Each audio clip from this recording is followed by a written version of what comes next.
Hey, my name is Matt Stohrer and I repair saxophones for a living. Today I'd like to do a little bit of a follow-on to my earlier video about how to change the oil in your saxophone. These are the keys of a horn I'm taking apart right now that is particularly grody. And here are the rods to that saxophone that, believe it or not, have already been cleaned. They were coated in oil, as well as a lot of grime and grit and particulate. I'll have to do a lot more work to these to get them clean. First, I've got to straighten them, and then I've got to scratch brush them down to the metal and see which of these are still usable. I think most of them will be. There's a few that I'll probably have to replace because they've rusted. Um, but this horn was particularly nasty, and you can see here, if I can get it to focus, what the horn looked like as I was taking it apart. So that's some oil, mixed with, here's my finger, which is relatively clean, mixed with lots of other not good stuff. And the first thing I did to clean off these rods was take a paper towel soaked in naphtha and wipe them all down. And this is what came off.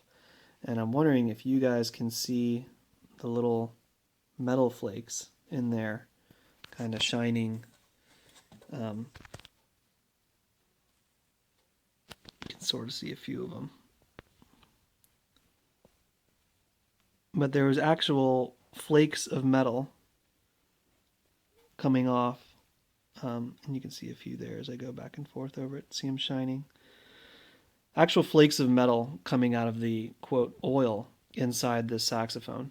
And what this has done has made this job on this horn cost a lot more for the owner, because I have to do a lot of mechanical work that I probably wouldn't have to do otherwise. The horn is only about 20 years old, but the key work is extremely loose, especially once I clean up the rods and the inside of the keys, where so much space has been taken up with this buildup of grime and dirt and rust and metal flakes and the remnants of some oil.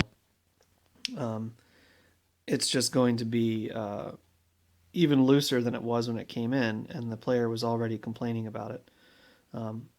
So this will be a full overhaul, and it'll be a pretty big job, bigger than it needs to be, just because the horn has not been disassembled, cleaned, and lubricated. I don't think at any point during its life. I think that mostly these pads, which you can see are of varying ages and conditions, have been kind of put in and out without taking apart the horn very much. So that is what happens when you do not actually change the oil in your saxophone, but just keep adding. You can actually have wear that is so visible you've got metal flakes and a leftover grime. Okay, hope this was helpful, useful, informative. My name is Matt Stohrer. I repair saxophones for a living. And if you've got any questions, please feel free to get in touch. Thanks for watching.